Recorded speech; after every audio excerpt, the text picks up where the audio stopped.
neste momento, nós teremos a apresentação do painel sobre enoturismo. Por favor, subam ao palco o debatedor Enzo Arns e as palestrantes Lília Ana Águas e Ivane Fávero.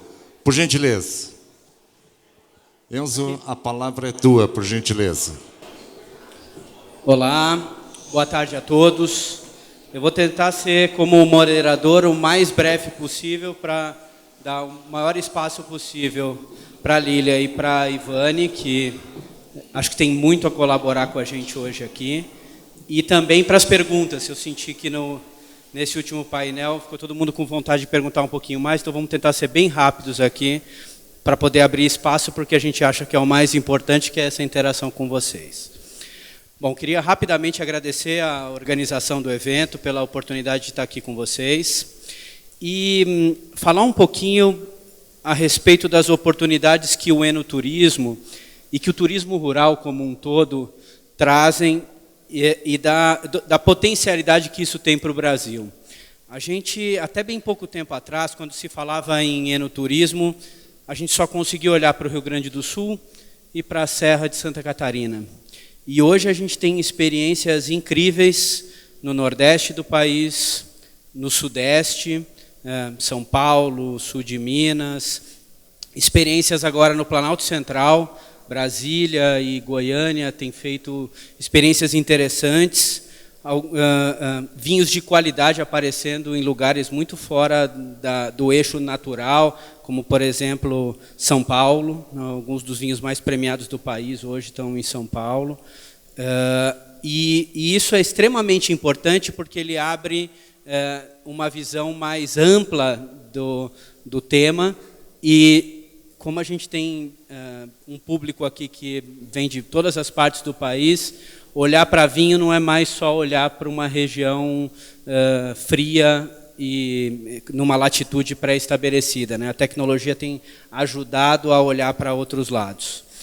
Além de olhar a parte produtiva, eu queria comentar um único fato antes de passar para a Lília falar, que é o seguinte.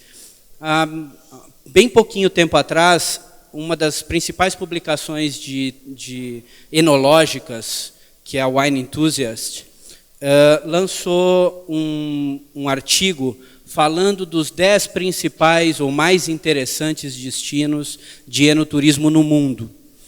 E quando eu fui ler aquilo, eu tomei um susto danado, porque o destino número 1 de indicação da Wine Enthusiast era Las Vegas.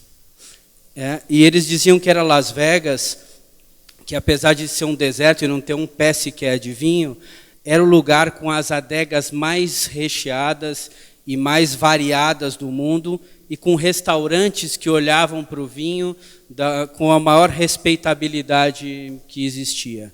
Então, também é importante olhar para o vinho como produto final, sobretudo olhando aqui para o Brasil, para o vinho brasileiro como produto final.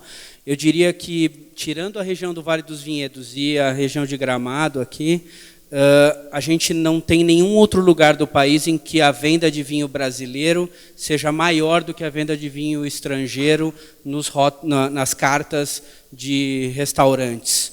Aqui, essa região é a única região brasileira que vende mais vinho brasileiro do que vinho importado. E eu acho que essa deveria ser uma realidade em outros lugares. Eu comentava com a Lília que se a gente vai ao México, que faz vinhos, espero tem algum mexicano aqui, não tão bons como de alguns lugares como o Brasil ou o Portugal, os vinhos são caríssimos e super disputados pelos mexicanos, porque há uma identificação mexicana com a produção de vinho autóctone do lugar. Então, acho que falta para a gente um pouquinho de autoestima em relação aos vinhos, e eu diria que de 10 anos para cá a gente pode se orgulhar demais, mas demais mesmo, da qualidade dos vinhos brasileiros. Então, para não me alongar, vou abrir espaço para que a nossa primeira palestrante fale hoje, que é a Lília Ana Águas. A Lília é vereadora no município de Oliveira do Bairro, em Portugal. Aqui o nome é vereadora, secretária lá em Oliveira do Bairro. Ah, é? Vereadora lá? Então inverti. Ela é secretária, né? Secretária de Turismo, Cultura, Educação, Ação Social, uma série de atividades ligadas aí. Ela é licenciada em Direito pela Universidade Portuguesa do Porto, é advogada lá na comarca de Aveiro e é membro de direção da Associação Rota da Bairrada. Uma das coisas mais bacanas, quando eu descobri que a Lília vinha falar aqui sobre a Bairrada, é que a Bairrada tem uma coisa incrível, que é pegar um produto que é uma variedade de uva, que é a uva baga, que é uma uva autóctone de Portugal, e fazer dela um patrimônio. Dizia para ela, inclusive, que 2 dos maiores embaixadores da região da Bairrada, que são o Luiz Pato e a Filipa Pato, que é filha do Luiz, eles fazem questão de, ao visitar o Brasil, trazer o produto identitário da sua região, que é a uva baga, e eu acho que isso é extremamente bonito. Uma das coisas que sempre nos preocupou em relação à produção enológica aqui no Brasil é abandonar as variedades que vieram inicialmente para cá em detrimento de variedades que são mais fáceis de vender. E Portugal faz exatamente o oposto. Então, sem mais delongas, Lília, a fala é sua, fique à vontade. Pequenina. Boa tarde a todos. Antes de começar a minha apresentação, quero naturalmente dar os parabéns por esta iniciativa e sentir-me agradecida em nome da Rota da Bairrada de Portugal, naturalmente, e na nossa região da Bairrada, pelo convite que nos foi endereçado, e é com realmente muito gosto que aqui estou e que venho partilhar com vocês um bocadinho daquilo que é a nossa experiência, daquilo que tem sido o nosso caminho, e principalmente daquilo que nós temos de melhor a oferecer na parte do enoturismo, que é, acima de tudo, o respeito pelas pessoas, pela tradição, pela uva, pela nossa terra em si, que a natureza nos dá tudo e é através dela que nós devemos avançar e preservar. O Enzo já falou um bocadinho daquilo que é a minha experiência. Eu sou jurista de profissão, enverdei naturalmente pela política e depois na política nós fazemos algumas coisas e muitas coisas que gostamos e outras que gostamos, umas gostamos mais, outras gostamos menos, e descobri que do direito passo para o turismo e do turismo passo para o enoturismo e para a cultura, que uma coisa está interligada da outra, como foi dito aqui pelos outros colegas palestrantes, e é neste mundo que eu acho que consigo dar o contributo e que nós conseguimos fazer da região da Bairrada uma região já demarcada no enoturismo e uma região que é uma referência nacional e internacional, e que tem vindo a afirmar-se também naquilo que é o mercado brasileiro, e com muito gosto, até porque, como disse o Enzo e bem, os nossos embaixadores, quando vêm, fazem questão de trazer aquilo que de melhor temos, e é isso que eu começo por vos dizer, que vocês que estão ligados ao turismo e que estão ligados também ao enoturismo e que querem começar ou pelo menos perceber como é que se faz isto, a experiência que eu tenho é pelo menos começar pelo planejamento. Vocês dizem que nós dizemos planeamento, mas é o planejamento, é fazer um diagnóstico daquilo que se tem, é perceber qual é o mercado que nós queremos atingir, qual é o mercado que interessa a cada região, porque nós estamos aqui a falar de um continente e ao falar de um continente nós estamos a falar de mercados diferentes e de especificidades diferentes de cultura, de pessoas, de clima, e portanto fazer esse diagnóstico, primeiro traçar o caminho para depois então fazer o caminho. Foi isso que nós fizemos na região da Bairrada, foi isso que nós fizemos em Portugal, não foi de agora, já vem de há muitos anos atrás, o caminho faz-se caminhando, e vou-vos então mostrar um bocadinho que é feito para depois abrir então às questões e poder ajudar-vos neste percurso.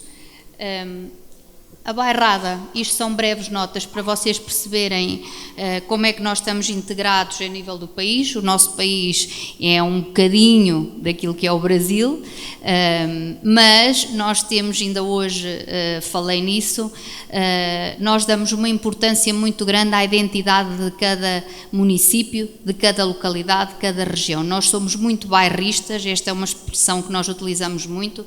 Nós orgulhamos-nos daquilo que temos dos nossos avós, conseguimos fazer uma atualização daquilo que é os ensinamentos do passado com as novas tecnologias e as novas oportunidades que estão ao nosso dispor e desta forma criar um bom produto.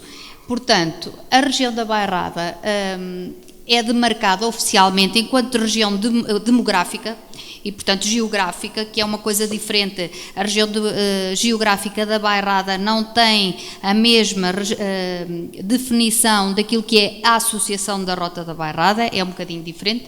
Esta foi feita em legislação, naturalmente nós tivemos que combater os nossos políticos e o nosso governo, mas é sempre assim.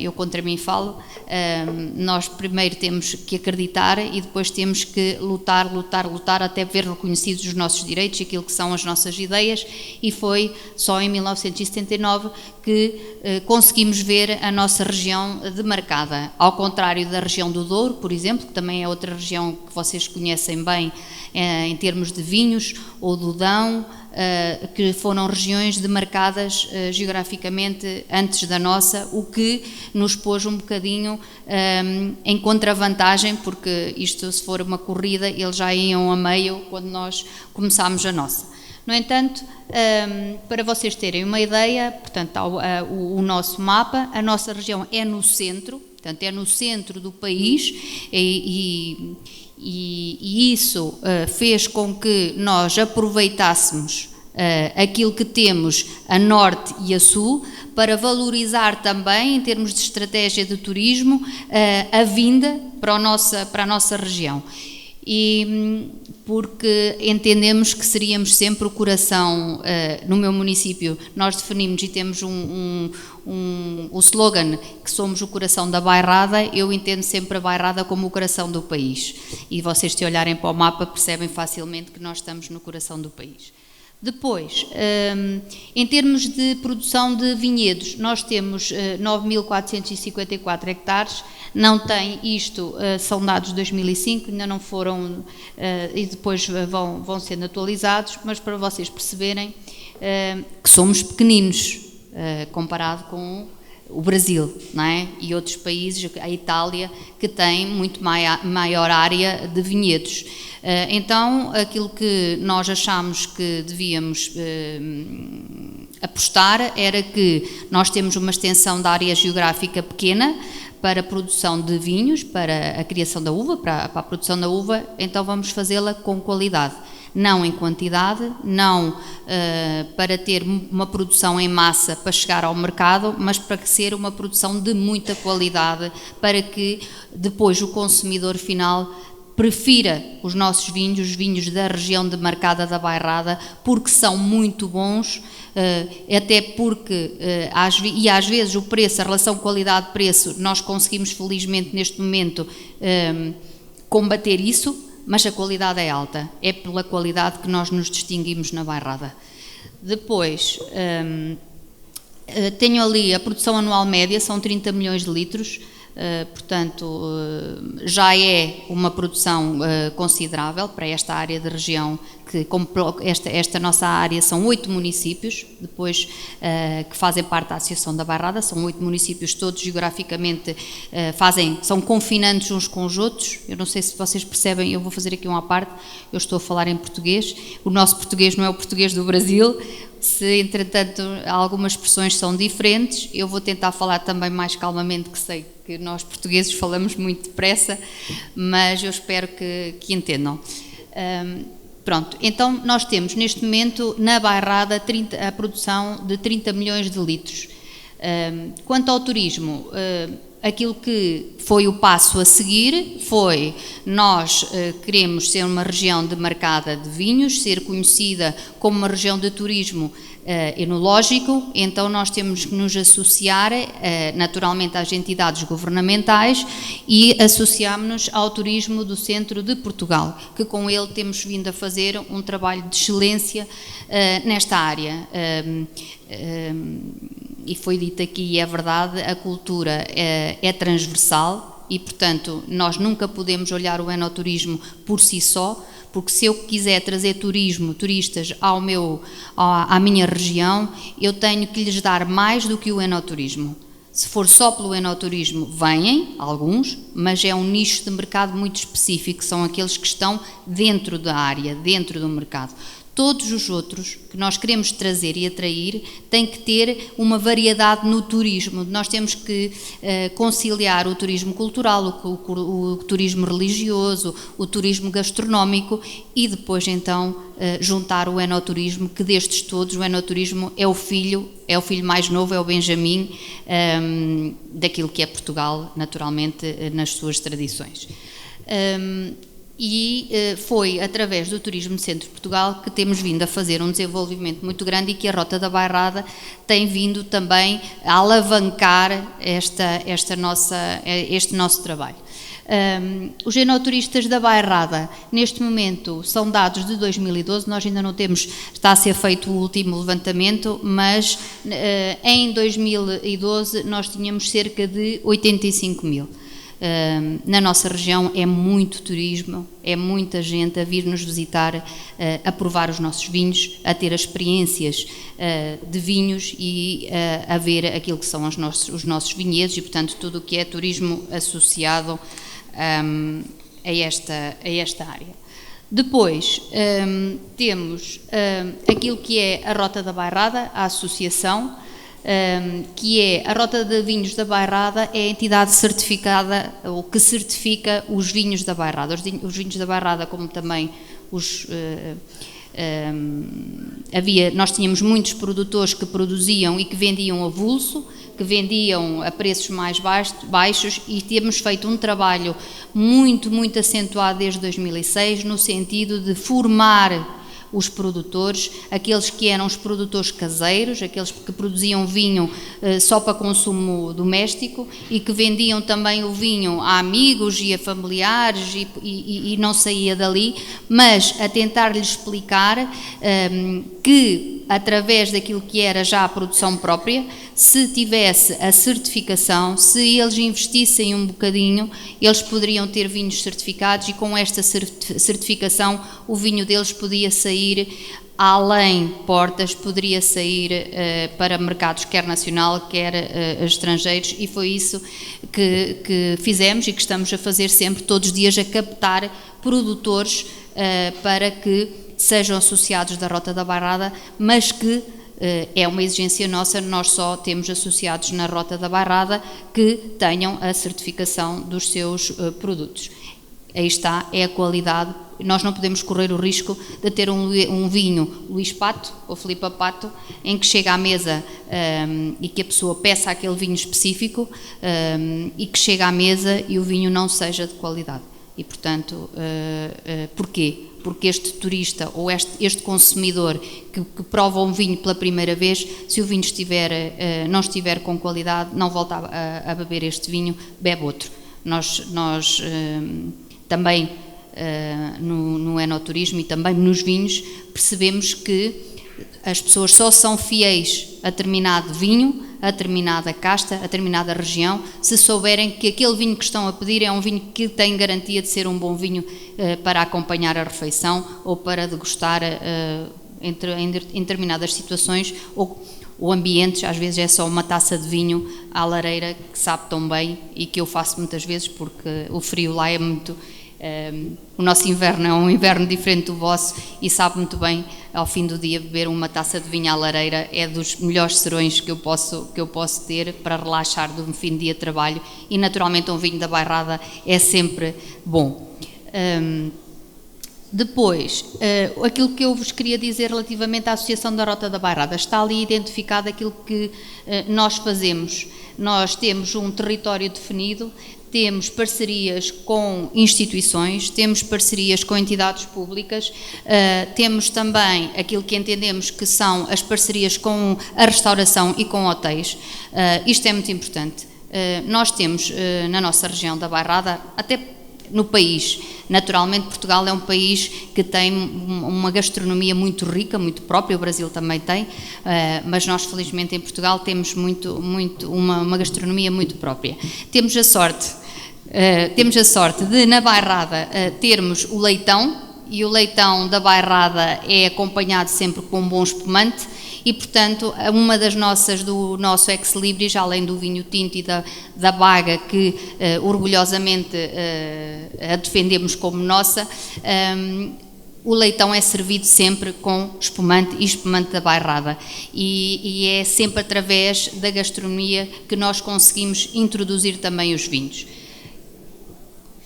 Depois, isto é só para vocês terem uma ideia de como funciona a nossa Rota da Bairrada. Nós temos uma ligação direta com os produtores, temos ligação direta com os hotéis, com o município. São 8, como eu já vos disse, são 8 municípios que estão integrados nesta Rota da Bairrada, que fazem também parte da direção dos órgãos da Rota da Bairrada, e as decisões são todas tomadas como um todo. Só como um todo é que nós conseguimos juntar esforços e definir estratégias para esta região. Se nós defendermos cada município individualmente, nós não chegamos longe. É mesmo defendê-los a todos, perceber as mais-valias de cada município para conseguir juntar, até porque nós temos municípios que têm mais vinhedos que outros, e então aquilo que nós fazemos é, por exemplo, captar público em que sejam grupos em que tenham uma componente de turismo religioso, por exemplo, e então fazem visitas no concelho vizinho, no município vizinho, e depois vão fazer as experiências vitivinícolas no outro município. Pronto. E daí fazer esta toda, e às vezes até estão alojados num município diferente e fazem este percurso pelos 8 municípios, porque a região da Bairrada faz-se em meia hora ou 1 hora de distância de umas para as outras.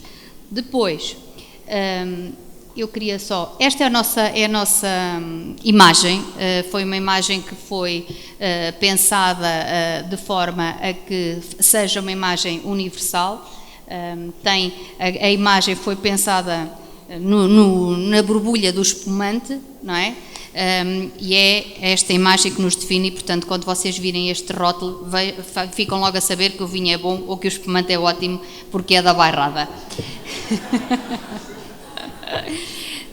Depois, nós temos vários espaços na Bairrada. Abrimos lojas, além de... A associação entendeu que nós devíamos ter lojas abertas ao público, trabalhámos com os municípios, porque naturalmente era uma associação que não tinha sustentabilidade e que tínhamos que ter uma sustentabilidade aliada àquilo que é a venda dos vinhos dos nossos produtores, mas também há mão de obra e também são os funcionários e tudo isto, e o espaço em si tem custos, e foi com a ajuda dos municípios, nomeadamente o meu, do qual me orgulho muito.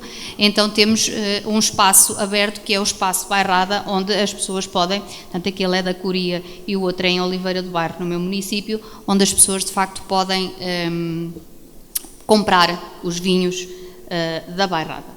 Depois, criámos à volta disto uma dinâmica de momentos da Bairrada, que lhe chamámos momentos da Bairrada, e portanto, assim como nas outras áreas culturais e de turismo, nós temos que ter uma atividade quase diária ou mensal ou semanal. Nós no enoturismo também entendemos que deve ser assim. As pessoas, quando planeiam férias, quando querem procurar este tipo de turismo, também têm que perceber que há experiências, que há várias ofertas de variados tipos, porque os públicos naturalmente são todos diferentes. E estes momentos da Bairrada começaram com a Bairrada Gourmet. Porquê? Porque de facto nós temos uma gastronomia riquíssima, não só a nível do leitão, mas temos doces regionais. Vocês todos conhecem os ovos moles de Aveiro, e assim como outros outras comidas, outras delícias que nós temos e, portanto, aquilo que fizemos foi criar grupos, são eventos com um número de pessoas definidas, normalmente são feitos nas caves dos nossos produtores, que é uma experiência em que as pessoas têm um momento musical, tem um momento de visita às caves, aos vinhedos, e depois tem uma degustação de vinhos com almoço ou com jantar, e são pratos combinados, e isso faz com que a experiência seja uma experiência única. Depois temos, aliado ao Bairrada, também associamos o golfe. O golfe é um turismo muito procurado por classes médias e altas e, portanto, nós também percebemos que o enoturismo tinha dois setores diferentes, que era a classe média, que vai e que consome, só faz a prova de vinhos e pouco mais, mas depois nós temos cada vez mais um turismo de classe média alta, e este turismo de classe média alta, que hábitos é que tem para nós conseguirmos conciliar? Muitos têm o golfe, que é um desporto associado, não é, a pessoas de facto dessa faixa, dessa classe. E então o que é que nós fizemos? Criámos pacotes turísticos em que tínhamos associado um hotel de 5 estrelas, 2 dias num campo de golfe que temos também inserido na região da Bairrada, e depois naturalmente as experiências vitivinícolas e de provas cegas de vinhos e, portanto, todas essas que giram à volta e que poderemos também, porque o vinho não está dissociado do desporto, e, portanto, fizemos também esta iniciativa.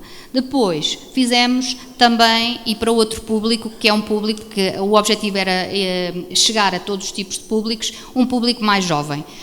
Nós percebemos ao longo destes anos que há uma mudança de mentalidade em relação aos vinhos e em relação ao consumo de vinhos.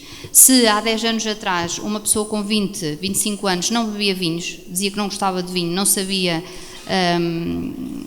achava que os vinhos eram para uma faixa etária mais à frente, a partir dos 50 anos, nesta altura não.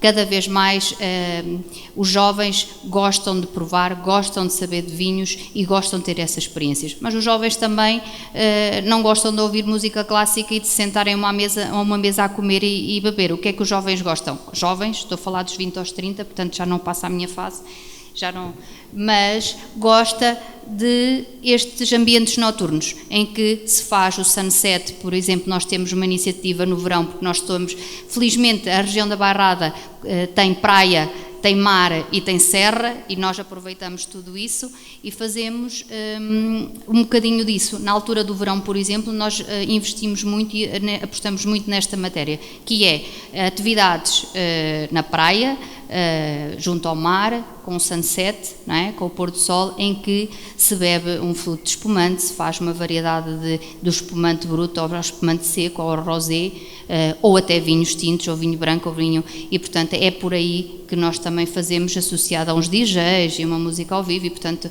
este espírito mais atrativo. Estes são os espaços que nós também colocamos nas praias. Nós temos a zona de Vagos, Ilhavo, que tem as praias da Costa Nova, e portanto também apostamos nessas iniciativas sazonais. Depois temos, por exigência, a Gala do Espumante, em que definimos e distinguimos aquilo que são os nossos embaixadores da Bairrada. Eu sei que já esgotei o meu tempo, mas eu tenho tolerância porque eu vim de longe e, portanto...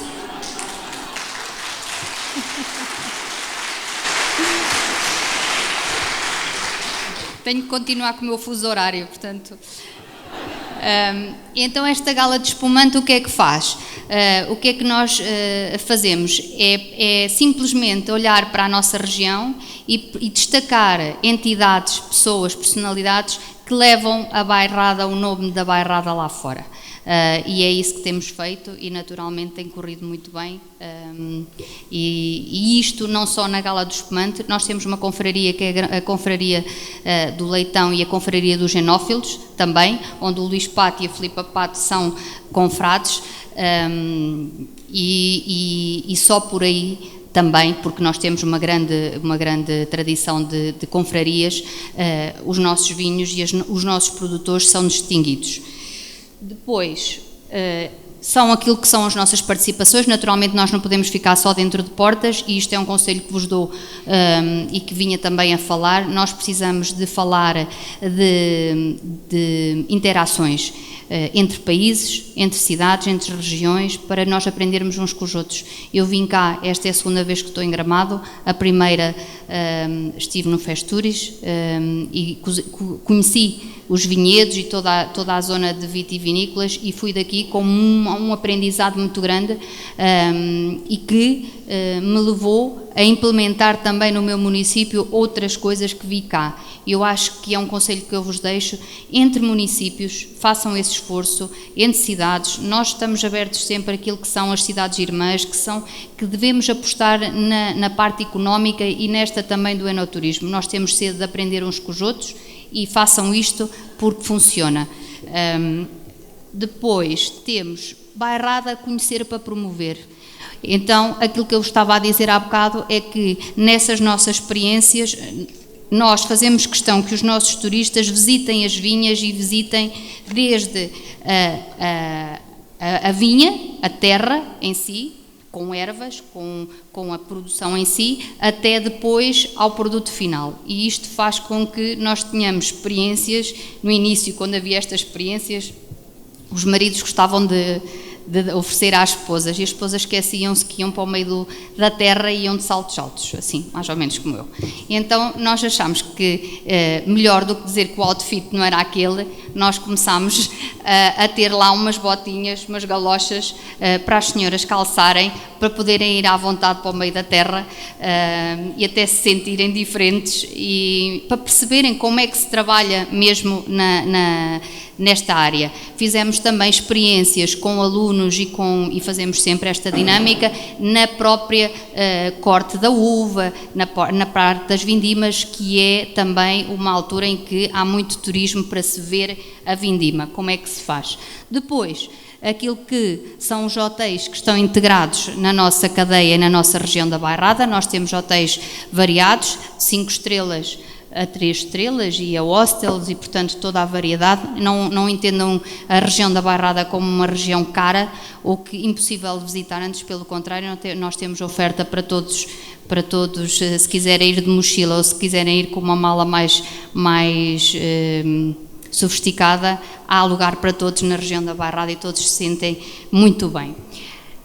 Esta é a imagem da Rota da Bairrada, é uma rolha de espumante que é feita de cortiça e que estão colocadas nos 8 municípios da Bairrada. Portanto, no centro, quando se entra na cidade, nós temos uma rolha, precisamente para as pessoas conseguirem identificar, e aquilo tem a ver com a identidade, do orgulho que nós temos pela nossa identidade.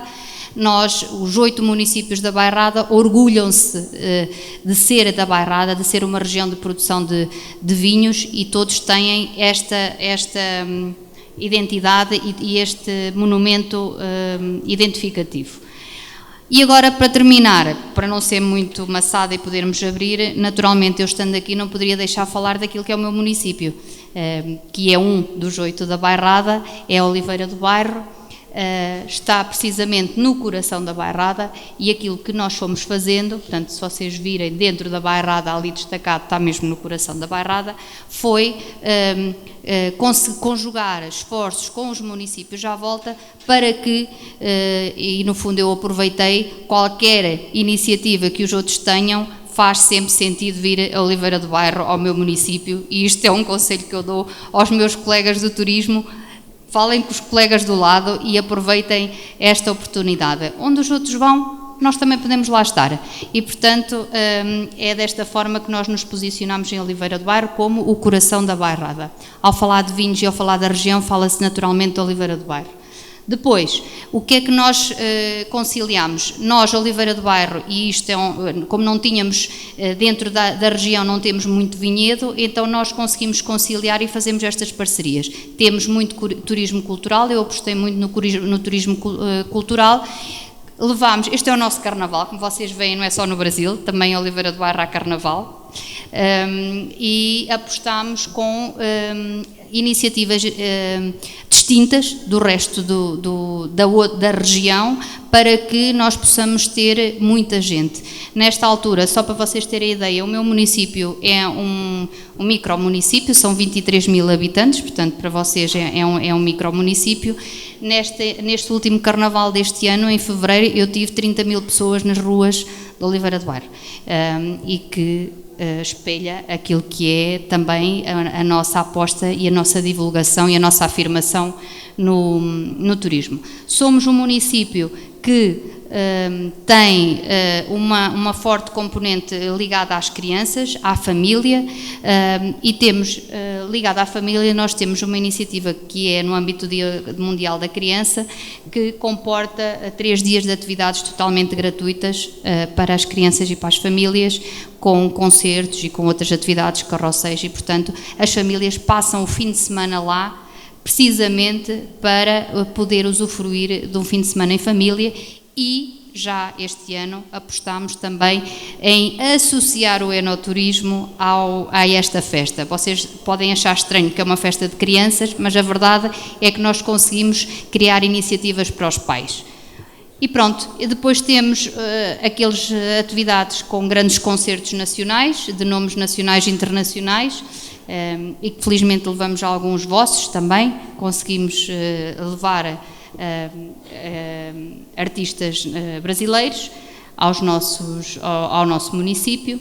Temos campanhas solidárias, e vou terminar aqui, isto é a rolha de cada município, para vocês perceberem esta a nossa imagem, e eu vou terminar dizendo o seguinte: o português e naturalmente o brasileiro e qualquer cidadão do mundo, nós entendemos que apesar de tudo o que nos rodeia de mal, nós somos um ser humano que tem uma componente de bem muito, muito acentuada. Qualquer um de nós não é indiferente àquilo que se passa com o sofrimento alheio ou com as necessidades da pessoa que está ao nosso lado, ou do país ao lado, ou de tudo o que nos rodeia. E nesse sentido nós também conseguimos captar e perceber que também através de atividades do enoturismo, também através das atividades culturais, nós conseguimos ter a componente social integrada, e daí nós termos atividades, esta caminhada solidária é uma delas, mas nós também temos várias ligadas ao enoturismo, em que a receita reverte toda em favor de uma causa, quer seja dos bombeiros, quer seja de uma catástrofe que houve a propósito dos incêndios, e portanto as pessoas aderem. O objetivo destas ações pontuais não são propriamente o valor que nós vamos conseguir entregar à associação ou àquelas vítimas ou àquelas pessoas que têm problemas. Essa sim é o objetivo principal, mas o segundo é que se eu tiver uma iniciativa em que eu tenha 5 mil pessoas nesta iniciativa, em que o fundamento é ajudar alguém ou uma associação, eu tenho 5 mil turistas ou 5 mil pessoas que vão provar os nossos vinhos também, e isso é o passo seguinte. Portanto, através de uma coisa que é boa, nós podemos também trazer outras boas. Nós temos que entender o enoturismo como o futuro, é futuro do turismo, é futuro, nós temos que entendê-lo como eu entendo que é sustentável, é saudável, e eu acho que é um caminho a percorrer. Muito obrigada.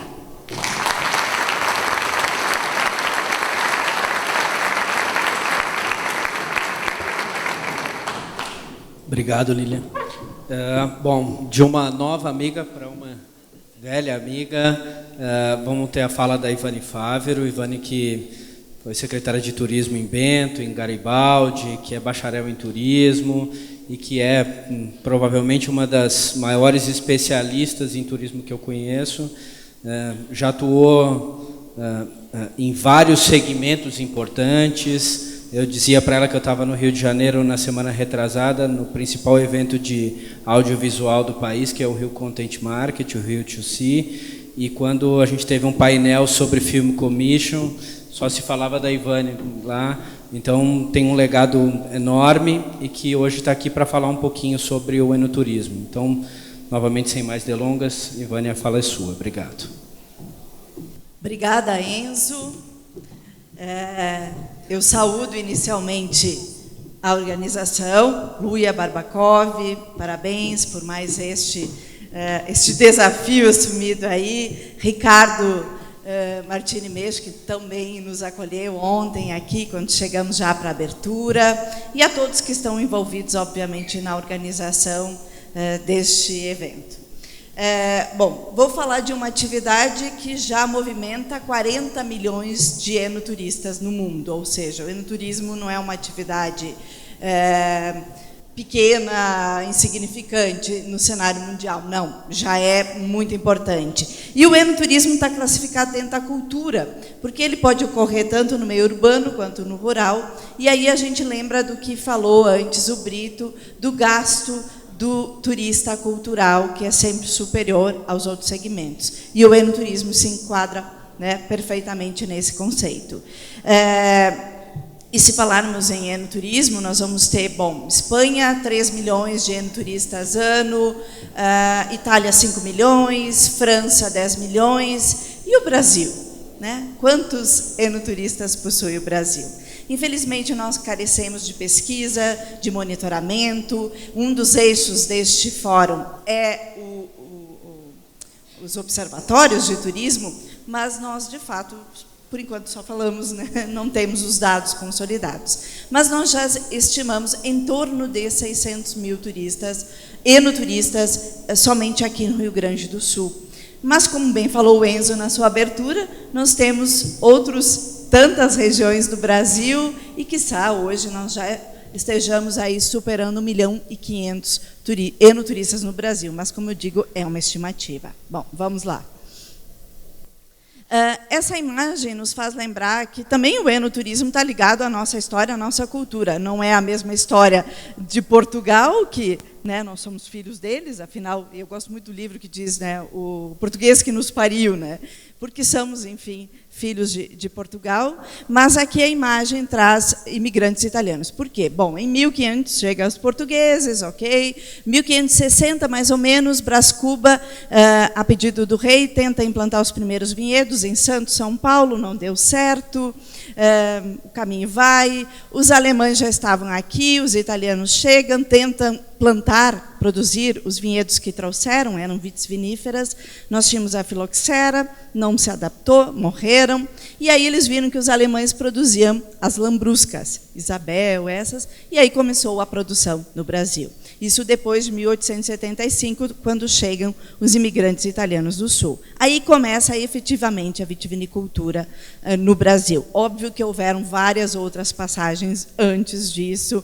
Eu adoro uma passagem que é, primeiro, o Brasil, quando o reinado português aqui no Brasil diz não podem mais produzir uva e vinho aqui, nós temos que trazer de Portugal, valorizar o produto português. Quando eles fogem para cá, Napoleão toma, eles dizem, está liberado a produção de vinho e uva aqui e sem impostos. Essa é a melhor passagem da história do vinho brasileiro. Foi uma curtíssima passagem, mas que, enfim, a gente teve um incentivo dos governos para a produção de uva e vinho.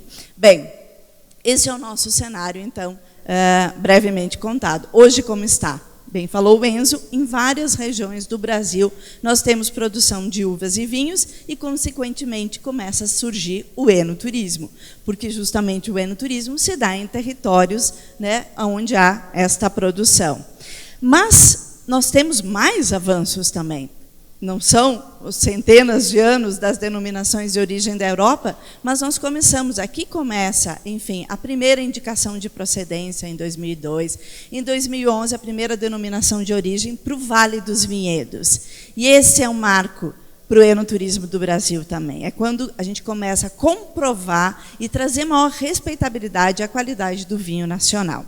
Bem, mas há várias outras regiões, principalmente no sul do Brasil, mas também já, né, no Vale do Rio São Francisco, em desenvolvimento, uma indicação de procedência. O grande dilema que nós temos é cruzar isso com o mapa do turismo brasileiro. Até hoje, nós temos uma imensa dificuldade em divulgar o sul do Brasil principalmente o mercado internacional. A gente sabe que a divulgação do Brasil, historicamente, acaba em Foz do Iguaçu, porque alegavam que o Rio Grande do Sul não tinha uma identidade brasileira e também não tinha um diferencial para ser vendido, comercializado no mundo afora. Vocês sabem disso, né? É só ver todas as campanhas, né, em geral terminava. E como nós conseguimos comprovar que temos um diferencial? Por meio do enoturismo. Mas a nossa grande luta é essa. Ministério do Turismo, por favor, inclua o segmento de enoturismo na carta imensa que nós temos do turismo brasileiro. Nós precisamos disso, até porque hoje não é mais uma bandeira só do Rio Grande do Sul, é uma bandeira, como vimos, de vários estados brasileiros. Mas, para entender um pouquinho antes do turismo, do enoturismo, um pouquinho só, rapidamente, da situação do vinho brasileiro.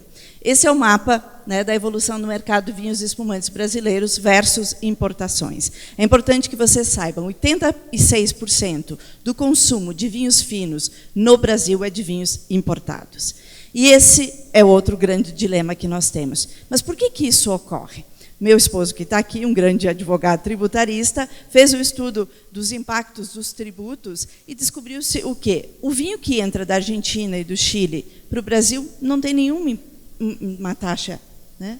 E, no entanto, bom, vocês viram aqui, né, já as importações e o vinho nacional, né? Então, não tem como dizer também incentivo ao vinho do Brasil, à produção nacional, quando a gente vê isso.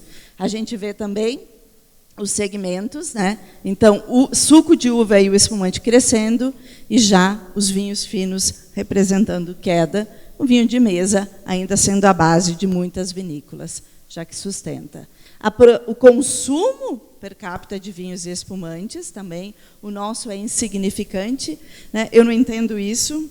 Aliás, eu tenho uma observação para fazer. A próxima vez que a gente incluir o tema enoturismo, a gente devia, né, Enzo, oferecer uma tacinha de vinho, de espumante, né?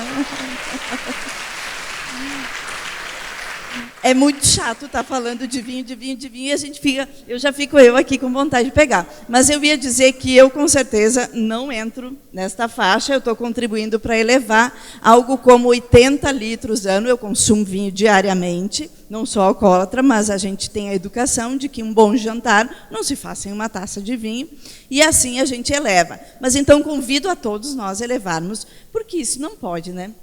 É muito pouco. Por outro lado, eu digo, é uma grande oportunidade, porque nós temos muito ainda a crescer. Então, se nós temos 121 milhões, a população adulta que pode consumir, 66 são consumidores eventuais, semestrais, né? E 32 milhões regulares, mas nós temos um potencial de consumo de 90 milhões, então ainda é ocasional, é sazonal, ou seja, temos tudo para crescer, essa boa notícia, né? E aí que eu ia... terminando o que eu comecei a falar, sobre as assimetrias. Existe um grande incentivo, é por isso que o vinho chileno e argentino chega aqui mais barato. Ele tem incentivo do governo, né, e ele não tem taxação ao entrar, ao passo que o nosso vinho tem uma grande taxação, já vou mostrar para vocês. Não vou detalhar aqui, mas é uma série, né, de vantagens que eles têm em relação a nós. Ainda o estímulo à produção vitivinícola, medidas de apoio, né, que nós não temos. Não temos mesmo. Tanto que a taxação do vinho nacional é essa, 52,23. Em alguns casos é superior a isso por causa da substituição tributária, que, se Deus quiser, o nosso governador vai, né, então, abolir aqui no Rio Grande do Sul, e a gente espera o efeito cascata nos demais estados, o que pode baixar até 20% os impostos, só com uma simples retirada de um imposto que é injusto. Mas aqui, né, então, a diferença, né, de 52 para 26 para 19, e eles entram aqui sem nenhum imposto do Brasil por causa dos acordos do Mercosul. Bom, então essa é a realidade. O que a gente começa a mudar? Vendo, por exemplo, free shops no lado brasileiro das fronteiras, né? Quem é da fronteira, eu sei que tem gente aqui, tem o Ângelo lá do Sebrae, que está batalhando junto com o pessoal lá do Sebrae da fronteira, enfim, para desenvolver isso. E nós poderemos estar vendendo lá produto nacional e também sem taxação e impostos. Bom, mas a grande notícia talvez seja essa. E aqui tem a mentora, a Débora Dadalt, junto com seu esposo, Aldemir, que criaram a ideia de, alto lá, se o nosso problema é a taxação dos vinhos, e isso está freando, inclusive, o desenvolvimento do enoturismo do Brasil. Por que não vamos batalhar para termos uma zona franca dos vinhos em regiões que trabalham o enoturismo? Ou seja, o vinho que fosse comprado lá, consumido lá, não teria impostos. Isso, com certeza, seria um grande estímulo também para o enoturismo. Né? Vocês sabem que isso tem uma história recente, mas já com uma grande evolução. Começa com o deputado João Derli, que passa para o Carlos Gomes, quando ele não foi reeleito como deputado federal. Hoje ele está na secretaria aqui do Governo do Estado, que passa pelo Jerônimo Gergen, que apresenta outro projeto, que passa pelo Rodrigo Maia, há poucos dias está aqui no Spa do Vinho, falando sobre o tema, ele que é o presidente da Câmara, que passa pela Joyce Hassmann, que é a líder do governo na Câmara e que veio para cá defender esse projeto, que está tramitando na Câmara e que a gente aposta muito que venha trazer, de fato, um pouco de sustentabilidade para o setor. Porque o que vocês viram antes comprova que nós estamos sendo, na verdade, massacrados, né, e não incentivados. Buenas. E aí a gente vê que vale a pena abdicar, talvez, do imposto do vinho, já que o consumo é tão pequeno, e incentivar o consumo de enoturismo, que traria muito mais vantagens, inclusive impostos para os governos. Aí está, né, um pequeno gráfico que mostra, né, o quanto a gente pode faturar nos setores complementares, até porque enoturismo não é só o que está dentro da garrafa, nem o que está dentro da taça. Né? Enoturismo é tudo que o enoturista vivencia no território que produz uvas e vinhos, a sua cultura, a sua gastronomia, né? As suas diversas expressões. O turismo aventura, por exemplo, Mendoza trabalha muito bem isso, e tantos outros. Então, é nessa ótica que eu começo a chamar a atenção, e tenho a frase de um português, né? Aliás, nós temos, Garibaldi está aqui o secretário, nós temos uma geminação de Anadia com Garibaldi, quando eu estive secretária de turismo, firmamos, porque, de fato, nos encantamos muito com a região da Bairrada. Mas o João Mestre diz, uma coisa, era bom ter sotaque português, mas não vou nem tentar imitar, né? É ver vinhas em fotografia ou vídeo, outras é vê-las no local, pisar o chão da terra e rocha desfeita, sentir o sol picar-nos a nuca e o pó que se cola às mãos, peganhentas do sumo das uvas, olhar para um cesto cheio de cachos, ter de carregá-los até o trator e imaginar fazer isso várias vezes até o dia acabar, por respeito ao vinho e às pessoas que o fazem. E esse é o principal motivo pelo qual todos deveríamos fazer enoturismo, e todos deveríamos, sim, defender o vinho nacional. É questão de respeito e de merecimento. Agora, para ter enoturismo, eu tenho que ter um território organizado para isso. Essa grande engrenagem tem que funcionar. A hotelaria tem que transpirar vinho, e espumantes, assim como os restaurantes têm que ter cardápios, tem que ter a carta valorizando o vinho daqui. E, por sorte, ontem fomos eu e meu esposo num restaurante daqui, tinha um vinho nacional. Parabéns, então, para o Dunamis, que conseguiu estar lá. Sei que a Rosângela deve estar por aí, mas, enfim, não é fácil a gente entrar com o nosso vinho quando ele tem 50%, 60% de impostos frente aos outros, mas parabéns para os que conseguem. Agora, para o turista, toda essa engrenagem tem que estar ao seu serviço para que ele viva a melhor experiência possível, né? E isso serve para todos os outros segmentos de turismo. Afinal, ele está destinando aí boa parte do seu, né, da sua renda, da sua labuta durante um ano todo, e ele quer um produto perfeito, né? A gente não quer nenhum produto que não funcione, e o turismo tem que funcionar com toda a qualidade, com toda a excelência. E nós precisamos, de uma vez por todas, entender que essa engrenagem do turismo como um todo muda o tempo todo, surgem novos tipos de consumidores, eu tenho que criar novos produtos e novas formas de comercialização, porque o mundo está mudando muito rápido. E eu tenho que entender que qualquer produto que eu faça no turismo não pode olhar só a oferta. Eu tenho uma cascata, vou vender cascata. Ninguém está querendo fazer visita naquela região, é isso, mas eu insisto em olhar a oferta e não entender o desejo da demanda. É como se eu continuasse fazendo, né, um vinho determinado, sei lá, vou escolher que só vamos fazer, né, espumante brut, e o consumidor brasileiro está querendo moscatel. Eu tenho que olhar também para o mercado nacional e entender, tanto nos vinhos quanto no enoturismo, que tipo de experiência ele busca. E essa é a grande luta que nós temos hoje, é buscar criar experiências integrando também, não só propostas das cidades, mas das regiões. Esse é um mapa que o Ministério do Turismo criou e eu gosto muito de exemplificar o quanto nós podemos trabalhar interligados e o quanto já trabalhamos mesmo sem planejar. Por exemplo, Gramado, ou a região das Hortênsias, com Bento, Garibaldi e a região Veivinho, como uma oferta. Até porque, gente, isso a gente vive falando, né? Estamos em crise, a economia, a recessão. E o que a gente tem que focar, na verdade, é na hora de se reinventar e buscar otimismo na incerteza. Algumas tendências que eu vou passar rapidamente. Mais do mesmo. Não adianta nada, ninguém quer comprar a mesma oferta. Visitação, degustação, varejo, já era, né? Hoje as pessoas querem viver experiências ligadas ao mundo do vinho. E esse é o grande desafio, né, de um projeto que o próprio Sebrae, que está aqui, tem desenvolvido na Serra e na campanha. O turista quer sair da rotina, ele não quer ficar trancafiado em lugares. Então, ponha ou vivenciar experiências o quanto mais próximo da natureza, melhor. Ele quer pagar o preço justo pelas coisas que ele vai consumir.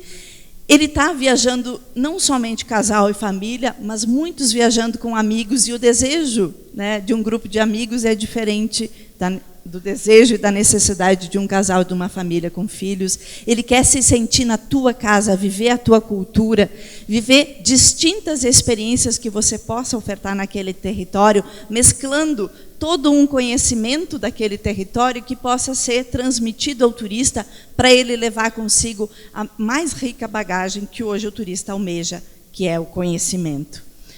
Ele quer saúde, e essa saúde está muito ligada a um turismo ativo. Então, N práticas podem ser desenvolvidas dentro dos vinhedos ou ligadas, né, a todo mundo do vinho, por exemplo. Ele está contando os minutos para viajar no próximo feriado. E nós temos que criar opções para ele nos feriados. A gente diz, não, já estamos lotados, feriado, não tem o que promover, não vamos fazer nada porque eles vêm. E aí eles chegam e se frustram. Só que a gente esquece que eles estão gastando, né? Não compre coisas, compre experiências, eles acreditam nisso, ninguém mais compra patrimônio, mas ele está investindo isso para viver uma grande experiência e comprar um produto de qualidade completo. A enogastronomia, food travel, tem uma grande importância. Quando se vende vinho, se vende gastronomia.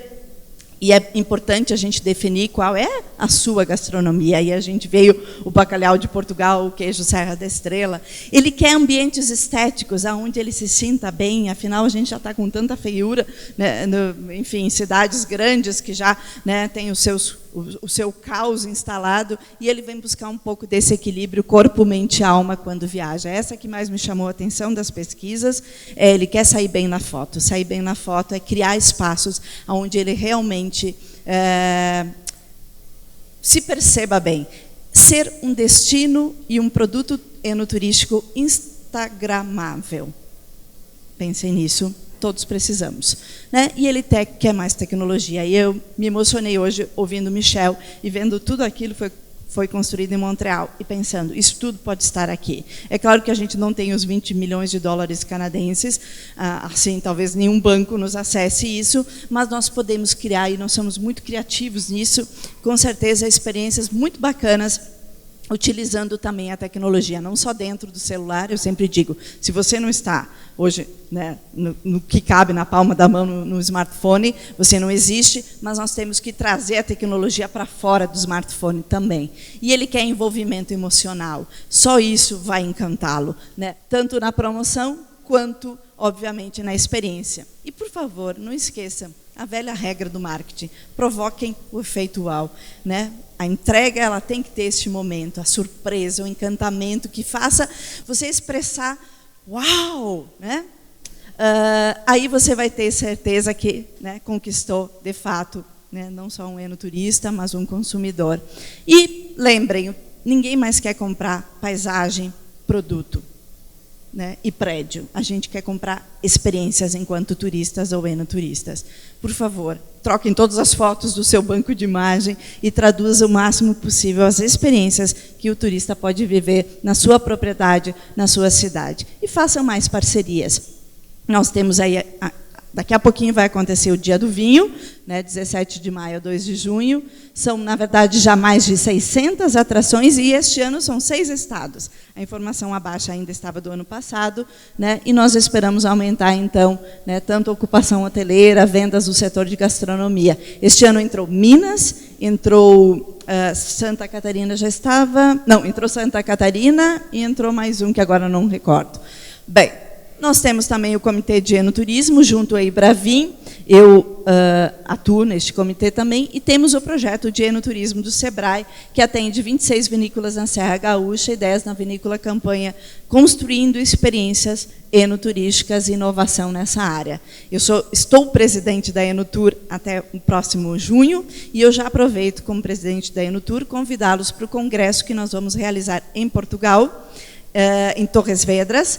Será de 27 a 29 de junho, será o 3º Congresso Europeu, nós já estamos no 8º Congresso Latino-Americano, o último realizamos lá no Spa do Vinho. Então, os debates no enoturismo estão muito avançados. Nós criamos a Enotur porque queríamos nos juntar aos grandes players do enoturismo do mundo, que são Itália, França, Espanha, Portugal, Argentina, Chile, e hoje, né, o Brasil, dentro dessa associação, tem a presidência, e isso é a prova que nós estamos fazendo um belo trabalho no enoturismo nacional. E se nós, brasileiros, não acreditarmos nisso, não conseguiremos vender e ser, de fato, aumentar aquele número irrisório, para não dizer algo mais forte, de só 6, 7 milhões de turistas internacionais por ano.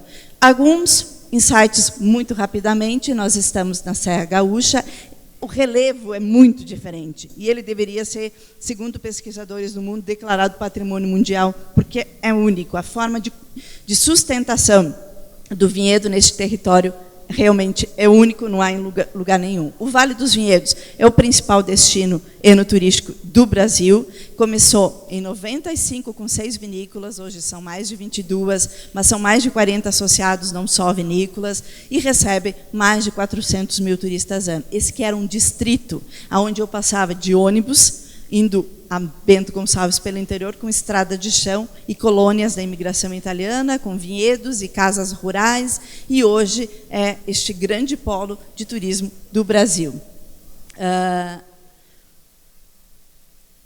Mas nós temos outras rotas também, e são várias pelo Brasil. Algumas, a Rota dos Espumantes, que enfoca o produto, né, que é tão emblemático no Brasil pela sua qualidade, por todas as premiações, ou o turismo que se mistura com o meio ambiente rural, como na Estrada do Sabor, ou eventos, e o secretário Salve está aí, né, nós criamos o Garibaldi Vintage, que traz o espumante para a rua de uma forma muito simplificada, e numa noite só atrai mais de 15 mil pessoas para o Centro Histórico de Garibaldi.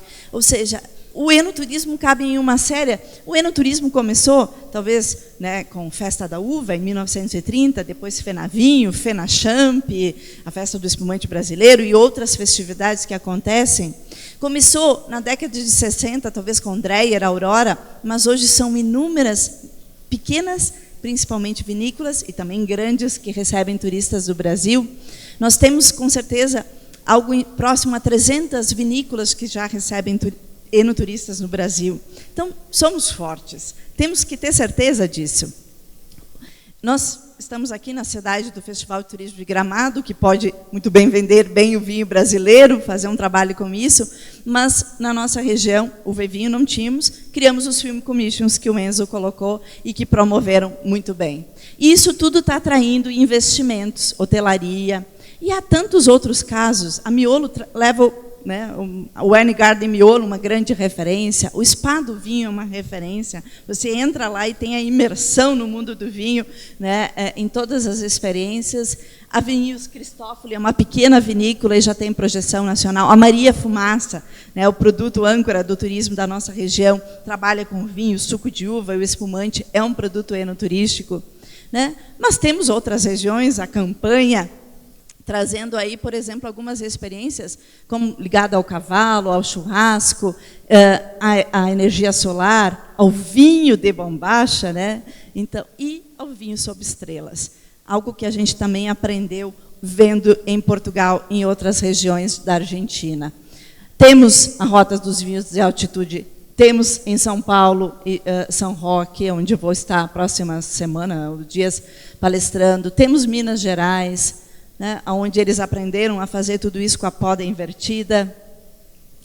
Temos o Vale do Rio São Francisco, né, com um ciclo contínuo de produção. Lá nós temos as 4 safras de uva hoje acontecendo, né, e pode ter safra o ano todo. E no mundo tem tanta coisa linda acontecendo. E eu posso falar desde... Vamos fazer programas com os cachorros nos vinhedos, a caça ao bacalhau, ou esse Portugal das Dark Sky, que fica junto a Reguengos de Monsaraz. Eu sempre digo, assistam, né, um pouco desses vídeos. Eu utilizo muito, Lília, porque eu digo, a campanha, para mim, de Portugal entende o que o turista hoje quer. Quer viver emoções, e é isso que nós temos que entregar. E, finalizando, as pessoas vêm buscar o território e não a sua empresa. Divulguem o seu território. Tradição e inovação, eu tenho, né, competitividade. Cultura e enoturismo, eu tenho um produto enoturístico. O que nós precisamos aprender no Brasil ainda é gerar engajamento com a promoção. E o que é o turista? Hospitalidade e aconchego. Ele quer história e memória. Ele quer experiências memoráveis. E uma boa notícia. Ontem mesmo a gente recebe essa revista da Inglaterra, que é uma das mais reconhecidas no mundo do vinho, e diz o quê? Né? Que a nossa região merece ser visitada, né? Que a nossa região é destaque. E isso foi, assim, ontem eu finalizando a palestra, disse, não posso deixar de trazer. E se o mundo diz isso, quem somos nós para divulgar? Então, bora lá, gente, fazer este futuro acontecer com o nosso trabalho, com a nossa crença, né, e acreditando, sim, o Brasil tem muito turismo de qualidade, e, no meu caso, vou defender a bandeira do enoturismo para ofertar para o Brasil e para o mundo. Muito obrigada.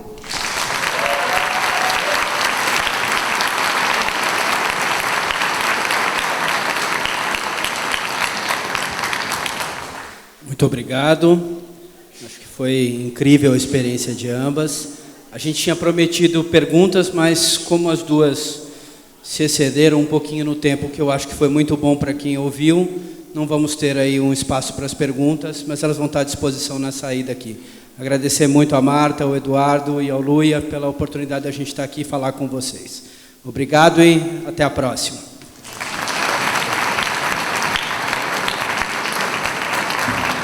Muito obrigado, Enzo, a Lilian e a Ivane. Muito obrigado pela apresentação de vocês. Obrigado.